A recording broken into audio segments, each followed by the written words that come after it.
অহংকার থেকে মুক্তি হওয়ার চারটা পদ্ধতি। এক নম্বর পদ্ধতি মনে মনে করবেন, এটা অহংকার যেহেতু দিলের ভেতর থেকে হয়, দিলের ভেতর থেকে আসবে যে আপনি যদি কিছু কামাই করে অর্জন করেন, ধরেন একটা ঘড়ি অর্জন করছেন, তো এটা আপনি কি করবেন, মনে মনে ভাববেন যে এটা আল্লাহর দান। এটা কার দান? আমি কামাই করি না, এটা কার দান? আল্লাহর দান। এই যে কামাই করলে আপনার ভেতরে নফস ছুটি দিবে, হ্যাঁ তুই কামাই করছিস বেটা, এটা কর কর কর। না, আমি করছি ঠিকই, সত্যিও দিছে কার দান? এটাও দিছে কে? এই যে মনে মনে চিন্তা করে এটা আল্লাহর দান। এরপরে দুই নম্বরে ই করবেন যে এই যে আমি পড়াই করলাম, পরিশ্রম করে যে ঘড়িটা অর্জন করলাম, হ্যাঁ এটা এটা আপনি, এটা আমার যোগ্যতার কারণে হয় নাই, বরং আল্লাহ পাক আল্লাহ পাক আমাকে মেহেরবানি করে এটা দান করেছেন। সুবহানাল্লাহ। এটা এবার বলবেন হুজুর অহংকার, এই বিনয় এবং অহংকার এটার পার্থক্য করবো কেমন? আল্লাহ অহংকারের চারটা স্তর আছে একবার বলছে, এবং অহংকার আসে চার জিনিস থেকে, বেশিরভাগ অহংকার আসে চার জিনিস থেকে, এবং অহংকার থেকে বাঁচার জন্য আপনাকে চারটা পন্থ অবলম্বন করতে হবে। এইগুলো যদি আপনি ফলো করেন তাহলে ইনশাল্লাহ আপনি দেখবেন বলে নিজেকে নিজের ভেতর থেকে অহংকার বের হয়ে যাবে, আপনি ভালো হয়ে যাবে। এক নম্বর হইল যে অহংকার মুক্ত হওয়ার জন্য চারটা পদ্ধতি শেষে বলব। আগে আপনার ভেতর অহংকার আছে কিনা এটাকে আপনি একটু বিশ্লেষণ করেন। অন্য কোনো অঙ্গ থেকে অহংকার বের হওয়ার আগে আগে অহংকারটা বের হয় কলব থেকে। বলেন, আগে অহংকারটা বের হয় কোথায় থেকে? কলব থেকে। কেউ যদি কলব থেকে অহংকারটা বের করে, তার তাসকিয়ার লাইনের 20টা অংশের এক অংশ সে অর্জন করলো। বলেন সুবহানাল্লাহ। আত্মশুদ্ধির লাইনে তাহলে 20টার রাস্তা, বরং 20টা স্তরের এক স্তর অর্জন করলো, শুধু সে অহংকার দমন করার কারণে। এবার আছে অহংকারের চারটা স্তর। এক নম্বরে হইল অহংকারের বীজ, দুই নম্বর স্তরের অহংকারের চারা, তিন নম্বর স্তরের অহংকারের গাছ, চার নম্বর স্তরের হলো অহংকারের ফল। তো অহংকারের বীজ আপনি কেমনে বলবেন? আপনি মনে মনে মুফাসসিরিন ইকরাম নাম লেখেন তাফসীরের কিতাবের ভিতরে, আপনি মনে মনে একদিন এক কোণার ভিতরে নিরিবিলি বসবেন, বসার পরে মনকে জিজ্ঞাসা করবেন, মন থেকে যেহেতু অহংকার বের হয়, মনকে জিজ্ঞাসা করবেন কি রে বেটা, তোর ভেতর কি কোনো ভালো গুণ আছে? ভেতর থেকে জবাব আসবে, হ্যাঁ আমার তো অনেক ভালো গুণ আছে। কি কি? আমি যে ভালো চোখ দিয়ে দেখতে পারি, এটা আমার ভালো গুণ। ভালো কথা বলতে পারি, এটা ভালো গুণ। কান দিয়ে শ্রবণ করতে পারি, ভালো গুণ। পাও দিয়ে হাঁটতে পারি, ভালো গুণ। হাত দিয়ে ধরতে পারি, ভালো গুণ।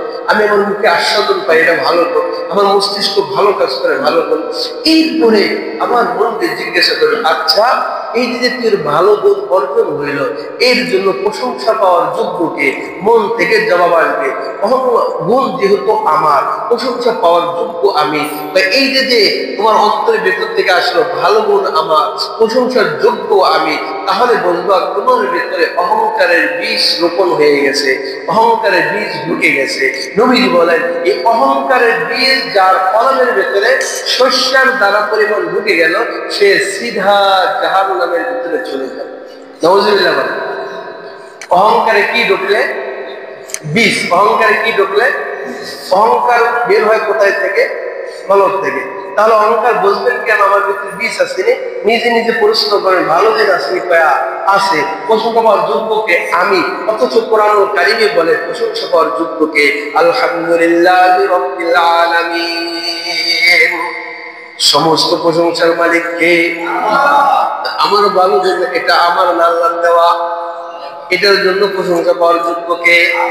কিন্তু এখান থেকে ওখানে তো নফস আম্মারা আছে, ওখানে তো কবির শয়তান বসা আছে, ওখান থেকে ইনজেকশন দেয়। তুই বল গুণ যেহেতু তোর, প্রশংসা পাবি তুই। এই যে তাসফের লফজ যে তোমার টুকি মেরে বলে দিল, এটার কারণে তোমার ভিতরে অহংকারের বীজ ঢুকে গেল। নবী বলেন অহংকারের বীজ যার দিলের ভিতরে শস্য তারা পরিমাণ, এর নামাজ আছে 70 বছরের, এর জিকির আছে 70 বছরের, এর রোজা আছে 70 বছরের, তারকে তো জাহান্নামে নিয়ে গেল। এই জন্য তোমার নামাজ যেমন ফরজ, তোমার জিকির যেমন ফরজ, তোমার হজ যেমন ফরজ, এই জাররা পরিমাণ অহংকার দিলের থেকে বের করাও ফরজ। সুবহানাল্লাহ। সব ফরজ মানলেন, কিন্তু অহংকারে জাররা পরিমাণ কলমে জমা দিলেন, বন্ধ যাইবেন কোথায়? কোথায় যাইবেন? তাহলে ওটার সাথে সাথে আপনার অহংকারটা বের করতে হবে। এটা হলো 1 নম্বর স্তর। 2 নম্বর স্তর হলো অহংকারের চারা। বীজ থেকে কি হয়? অহংকারটা যদি বড় হয় তাহলে আপনার চারা আকারে বের হবে। এবার আসেন, অহংকারের চারা আপনি কেমন বুঝবেন? অহংকারের চারা বলবেন যে আমি কিছু জিনিসে ওয়ালা হয়ে গেছি। যেমন ভাবে আপনার মন থেকে আসবে, না মোটামুটি আমি একজন জনপ্রিয় বক্তা হয়ে গেছি, মোটামুটি আমি বড় শিল্পপতি হয়ে গেছি, মোটামুটি আমি বড় জমিদার হয়ে গেছি, মোটামুটি বড় মালদার হয়ে গেছি, মোটামুটি আমি বড় সুদর্শন হয়ে গেছি, মোটামুটি আমি পীরের খেলাফত পেয়ে গেছি। এই যে অন্তর থেকে যদি আসে আমি বড় কিছু হয়ে গেছি, তাহলে বুঝবেন যে আপনার অন্তরের ভিতরে অহংকারের চারা গজাইছে। বলেন তো, বীজ থাকলে জাহান্নামে গেলে অহংকারের চারা বীজের চাইতে শক্তিশালী কিনা? তাহলে সে কোথায় যাবে? তাহলে নিজেকে নিজে বড় ভাবা, নিজে বড় সেলিব্রিটি হয়ে যাওয়া, নিজে বড় মুফতি হয়ে যাওয়া, নিজে বড় পীর হয়ে যাওয়া, নিজের সুনাম সারা পৃথিবীতে ছড়ায় পড়া, এটা অহংকারের চাপ। এটা কি? এটা যদি আল্লাহ তাআলা বিনয়ের কারণে করায় দেয়, এটা তো আল্লাহ করাইছেন। তুমি বিনয়ী হবা, তোমার প্রশংসা সারা দুনিয়ার মানুষ করবে। তুমি বিনয়ী হবা, তোমার পিছনে সারা দুনিয়া করবে। কিন্তু অহংকার করলে এটা হবে অহংকারের 2 নম্বর স্তর, চারা। আর চারা হইলে যাইবেন কোথায়? জাহান্নামে। এবার আসেন 3 নম্বর, অহংকারের 3 নম্বর স্তর হলো গাছ। আপনার ভেতরে অহংকারের গাছ হয়ে গেছে, বুঝবেন কেন? আপনি নিজে নিজেকে নিজের গুণকে অন্যের সাথে তুলনা করেন, নিজের গুণকে অন্যের সাথে তুলনা করা। যেমনি ভাবে আমরা আমাদের নিজেরটার ব্যাপারে বলি, নিজে অপরের চাইতে ভালো হয়, নিজে অপরের চাইতে আমার বেশি সম্পদ, আমার সুন্দর অপরের চাইতে বেশি, আমার কথার হাসি অপরের চাইতে বেশি, আমার মাল অপরের চাইতে বেশি, আমার ক্ষমতা অপরের চাইতে বেশি। এই যে অপরের সাথে তুলনা করে আপনি খালি আলোচনা করতেছেন, মানুষের কাছে বলতেছেন ওর কি আছে, ওর চাইতে আমার বেশি আছে, ওর কি আছে, ওর চাইতে আমার বেশি আছে। এটা হইল অহংকারের গাছ। এটা কি? বলেন তো, যারাই আলোচনা করবে তারা কি পালন করতেছে? অহংকারের গাছ। এটা হলো 3 নম্বর স্তর। 1 নম্বর স্তরে যারা যদি যায় জাহান্নামে, 2 নম্বর স্তর চারা, এটাও যদি জাহান্নামে যায়, 3 নম্বর যদি কেউ ধারণ করে কলমের ভিতরে গাছ যে আমি অহংকার অন্তরে চাইতে ভালো, তাহলে সে কোথায় যাবে? জোরে বলেন, কোথায় যাবে? 4 নম্বর স্তর হইল নিজের গুণটা কয় ঠিক আছে কিন্তু প্রয়োগ করতে পারে না, এই জন্য অন্যের উপর জুলুম করে। অন্যের উপরে কি করে? এই বেটা কস করছে আমি বল, নাহলে খাবো কি, নাহলে অন্য জনের দিয়ে চাপায়, বল ওর চাইতে আমার সবকিছু বেশি ভালো। ওর মুখটা বলাইবি আমি ওর চাইতে ভালো, ওর মুখটা বলাইবি ওর চাইতে আমি করি, ওর মুখটা বলাইবি ওর চাইতে আমার ক্ষমতা বেশি, ওর চাইতে ওর মুখটা বলাইবি বল এই জায়গার সবচাইতে বড় ঘর আমার, ওর মুখটা বলাইবি। এই যে চাপ প্রয়োগ করা, জুলুম করা, অত্যাচার করা, নির্যাতন করা অপর ভাইয়ের প্রতি, যে বল তোর চাইতে আমি বড়, এটা হইল অহংকারের ফল। অহংকারের কি? বলেন তো, বীজ গেল জাহান্নামে, বীজ থেকে চারা হইল গেল জাহান্নামে, চারা থেকে গাছ হয়ে গেল জাহান্নামে, এই গাছের থেকে ফল হইয়া কি আর সে আজমে যাইব? জান্নাতে যাব না জাহান্নামে যাইব? জাহান্নামে যাইব। এই জন্য অহংকারের এই 4 স্তর যদি আপনার জানা থাকে, অহংকারের বীজ আমার ভিতরে আনতে দিব না, অহংকারের চারা আমার ভিতরে আনতে দিব না, অহংকারের গাছ পুরুষকে আসে না, অহংকারের ফসল পুরুষকে আসে না। আমি কতটা ভালো এটা আল্লাহ জানেন, আমাকে চাপ প্রয়োগ করে আমাকে ভালো প্রমাণ করার কোনো দরকার নেই। এই 4টা অহংকার স্তর যদি আপনি জানা থাকে, ইনশাআল্লাহ আপনি একজন বিনয়ী মানুষ হবেন, আল্লাহর ইবাদুর রহমান, রহমানের বান্দা হিসেবে পরিণত হয়ে যাবেন। সুবহানাল্লাহ। অহংকার বেশিরভাগ 4টা জিনিস থেকে বেশি পায় মানুষ। 4টা গুণে গুণান্বিত হইলে অহংকারটা বেশি করে। 1 নম্বর হইল মানুষ যদি বড় শিক্ষিত হয় তার অহংকারটা বড় হয়। কি হয়? মানুষ বড় শিক্ষিত হলে কি হয়? অহংকার বেশি, অহংকার বড় হয়।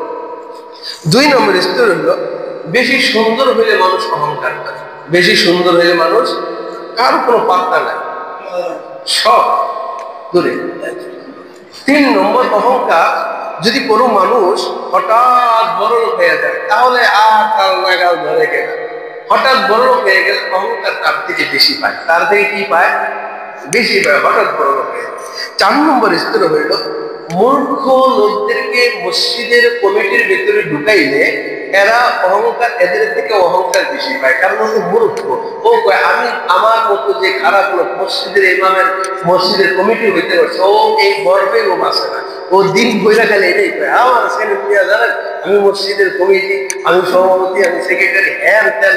এটা মূর্খ লোকের কাজ। এই মূর্খ লোক যদি মসজিদের কমিটি হয় তাহলে এর থেকে অহংকারের ভাষা প্রকাশ পায় কম না বেশি? বেশি। এই জন্য শিক্ষিত লোক হলে তাদের থেকে এই ধরনের কম হবে না। যেমনি ভাবে সাধারণ বাতাস হইলে যদি গাছটাকে ফাঁকা দেখবেন হেলতেছে ঢলতেছে, একটু ফল বেশি হইলে এই সাধারণ বাতাসে ঢলে না, হেলে না। মানুষ যদি জ্ঞানী হয় তাহলে পরিপক্ক হয়। মানুষ যদি জ্ঞানী হয় তাহলে এই অন্য অন্য কথাটাকে তিনি বিশেষ করে এটাকে আলাদা বের করে, এটা একটা কথাই না। মানুষ যদি ভালো জ্ঞানী হয়, ডাক্তার হয়, তাহলে কথা বলার আগে তার এক্সরে হয়ে যায়, তার রিপোর্ট হয়ে যায়, তার মাথার ভিতর কম্পিউটার মতো হয়ে যায়, হাত ধরেই বলে দেয় ঠিক আছে, ওকে ওষুধ লিখে দিয়ে দেয়, সে ভালো হয়ে যায়। আর মানুষ যদি কম জ্ঞানী হয়, কম ডাক্তার ভালো জ্ঞানী না হয়, তাহলে তার এক্সরে করা বেশি লাগে, তার রিপোর্ট বেশি করা লাগে, এরপরে ওষুধ দিব নরম। কথা বলে ঠিক কিনা? মানুষ যদি কম আলেম হয় তাহলে সে জয়ীফ হাদিস বয়ান করে আপনাদেরকে বিভিন্ন মসজিদ বানিয়ে ফেলবে, আপনাদেরকে বিভিন্ন দরগার মসজিদের বন্ধু বানিয়ে ফেলবে। আর যদি মানুষ আলেম হয়, জ্ঞানী হয়, আপনাকে সূক্ষ্ম কথাটা বুঝে আপনার ওই শিরকের কাছ থেকে ফিরে আসবে। কথা বলে ঠিক কিনা? এই জন্য বড় আলেমের কাছে মশলা জানা জরুরি। বড় আলেমের কাছে কি জানা জরুরি? মশলা জানা জরুরি। বড় ডাক্তারের কাছে ভিজিট দেওয়া তাকে দেখানো জরুরি। কারণ ভিজিট ছাড়া ডাক্তারের কাছে যে অযথা ওষুধ ক্রয় করে আপনি ধ্বংস করেন না, অ্যান্টিবায়োটিক শিশু বাচ্চাদেরকে ধ্বংস করেন না। বড় ডাক্তারের কাছে যান, এরাই সুন্দর বলবে, এরা এই সম্পর্কে ভালো জ্ঞান অর্জন করছে। এই জন্য ফতোয়া নেবেন ভালো ভালো মুফতিদের থেকে। আবার যখন ওষুধ ক্রয় করবেন ভালো MBBS অধ্যাপক প্রফেসর দিয়া তারা রিপোর্ট করে তারপর তাদের থেকে ওষুধ খাবেন, ইনশাল্লাহ আপনি ভালো হয়ে যাবেন। কথা বলেন ঠিক কিনা? এই জন্য এই 4 ধরনের মূর্খ। 1 নম্বরে বেশি শিক্ষিত হইলে অহংকার বেশি করে, 2 নম্বরে বেশি সুন্দর হইলে, 3 নম্বর হঠাৎ বড় লোক হইলে, 4 নম্বর মূর্খ লোক মসজিদের ইমামতি হইলে। কারণ ইউসুফ আলাইহিস সালাম বেশি সুন্দর ছিলেন, বেশি শিক্ষিত আমার নবীজি ছিলেন। হঠাৎ বড় লোক হয়ে যাওয়া, কারণ সুলাইমান আলাইহিস সালাম পৃথিবীর ভিতরে বড় বড় লোক ছিলেন না, তারা কোনোদিন অহংকার করেন নাই। তিনি দেখেই গেছেন আমি বড়দেরকে বড় বানাইছি, তাদের থেকে অহংকার বের হয় না। আর সুটা তারা কিছুদিন হঠাৎ বড় লোক হয়ে যায়, তারা এই অহংকার শুরু করে। এটা হলো মূর্খ লোকের কাছে। এই জন্য হঠাৎ যারা বড় লোক হয় তাদের ভেতর থেকে অহংকারটা বেশি প্রকাশ পায়। এরা যদি অহংকার না করে আল্লাহ তাআলা তাদের সম্পর্কে আল্লাহ তাআলা স্থায়ী করে দেয়। বলো সুবহানাল্লাহ। এই জন্য অহংকার করবেন না।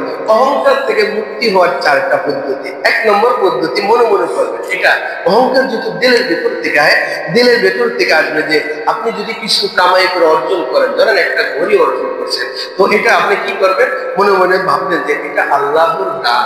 এটা কার দান? আমি কামাই করি না, এটা কার দান? আল্লাহর দান। এই যে কামাই করলে আপনার ভেতরে নফস ছুটি দিবে, হ্যাঁ তুই কামাই করছিস, বেটা এটা কর। না, আমি করছি ঠিকই, সত্যিও দিছে কার দান? এটাও দিছে কে? এই যে মনে মনে চিন্তা করে এটা আল্লাহর দান। এরপরে 2 নম্বরে এই করবেন যে এই যে আমি পড়াই করলাম, পরিশ্রম করে যে ঘড়িটা অর্জন করলাম, এটা আমার যোগ্যতার কারণে হয় নাই, বরং আল্লাহ পাক আমাকে মেহেরবানি করে এটা দান করছেন। সুবহানাল্লাহ। এটা আল্লাহ আমাকে দয়া করছেন। সবাই তো পরিশ্রম করে, কে সুখের মতো একটা ঘড়ি হাতে দেয়? সবাই তো পরিশ্রম করে। কাকে আল্লাহ তাআলা এটা দেয়? তার একটার পর একটা লেগে থাকে, বা এই যে একটার পর একটা পেরেশানি লাগা থাকে, সংসারের ভেতরে অভাব অনটন থাকে। আমার যে অভাব অনটন দিল না, ঘড়ি কেনার তৌফিক দিল আল্লাহ, দান করলো, মেহেরবানি করলো কে? আল্লাহ। এটা যদি কলমের ভেতর আসে আপনার অহংকার আসবে না। 3 নম্বর স্তর হলো তিনি দান করেছেন, তিনি আবার নিয়েও যেতে পারেন। তিনি দান করছেন, নিয়েও যেতে পারে। অহংকারের কিছু না। ঘড়ি এখন আছে, গোসল করতে গেছি হারিয়ে গেছে, ওযু করতে গেছি রেখে দিয়েছি পড়ে গেছে, ঘড়ি নষ্ট হয়ে গেছে, ঘড়ি হাতের চাপা পড়ে ভেঙে গেছে। হতে পারে কি পারে না? তাহলে তিনি আমাকে যেহেতু গরিবকে দিয়েছেন, তিনি আমার নিয়েও যেতে পারেন। এটা দিলে দিলে উপলব্ধি করা যে হ্যাঁ তিনি দিচ্ছেন, তিনি নিয়ে যেতে পারেন। 4 নম্বর হলো আমি যাকে ছোট মনে করব, হতে পারে আল্লাহ তাআলা তাকে দিয়ে দিবেন, পরে আমি তার দেখা হয়ে যাব। এই যে আমি যাকে ছোট মনে করতেছি, হ্যাঁ হতে পারে একে আল্লাহ তাআলা এই ঘুড়ির মালিক বানিয়ে দিবে, আমার থেকে হারিয়ে যাবে, তাকে আল্লাহ তাআলা বড় বানিয়ে দিবে, তাকে গড়ি দিবে, মালিক বানিয়ে দিবে, বিভিন্ন কিছু অর্থনীতির বাড়ি করে দিয়ে দিবে। এই জন্য পরিশ্রম করলে যে এটা আমার বাড়ি, পরিশ্রম করলে যে আমার গাড়ি, পরিশ্রম করলে যে আমার নারী, না না না, পরিশ্রম এটা আল্লাহর দান করার তৌফিক দিয়েছে, এটাও আল্লাহ আমাকে দান করছে। তিনি মেহেরবানি না করলে হতে পারে না, তিনিও এটা মেহেরবানি করছেন, আবার এটা তিনি নিয়েও যেতে পারেন। আবার আমার চাইতে আরেকজনকে আল্লাহ তাআলা যাকে ছোট ভাবতেছে তাকে আল্লাহ বড় বানাইতে পারেন। এটা যদি কলবে কলবে ফিকির করেন, তাহলে ইনশাআল্লাহ ওই কলব থেকে যেহেতু অহংকার বের হয়, এই কলব থেকে আপনার এই অহংকার আর বের করতে পারবো না, মনে করবেন এটা আল্লাহ সুবহানাল্লাহ। এটা এইভাবে আপনি ধারণা করে থাকেন, তাহলে ইনশাআল্লাহ রাজি আপনার ভেতর থেকে এই অহংকার গুলা বের হবে না। অহংকার একটা মারাত্মক ব্যাধি, অহংকার একটা মারাত্মক ব্যাধি। এই অহংকার থেকে আপনি মুক্ত থাকবেন, বিনয়ী হবে। আমি যত কিছুই হই এটা আমার আল্লাহর কাজ, আমি যত কিছুই হই এটা আমার আল্লাহর মেহেরবানি, আমি যত কিছুই এটা আমার আল্লাহ নিয়ে যেতে পারে, আমি যত কিছু হই এটা আল্লাহ তাকে দিয়ে দিতে পারে। এই ধরনের ফিকির যখন আপনার ভিতরে থাকবে, ইনশাআল্লাহ রাজি দেখা যাবে আপনার ভিতরে আলহামদুলিল্লাহ আলহামদুলিল্লাহ, আপনি ইবাদুর রহমান আল্লাযীনা ইয়ামশুনা আলাল আরদি হাওনা, আপনি রহমানের বান্দা হিসেবে কবুল হয়ে যাবেন। সুবহানাল্লাহ। 3 নম্বর গুণ হইল ওয়াইদা খাতাবাহুমুল জাহিলুনা ক্বালু সালামা, যখন রহমানের বান্দা হওয়ার জন্য 3 নম্বর গুণ হইল যে আপনাকে মূর্খ লোকেরা আপনাকে কথা বলবে, হ্যাঁ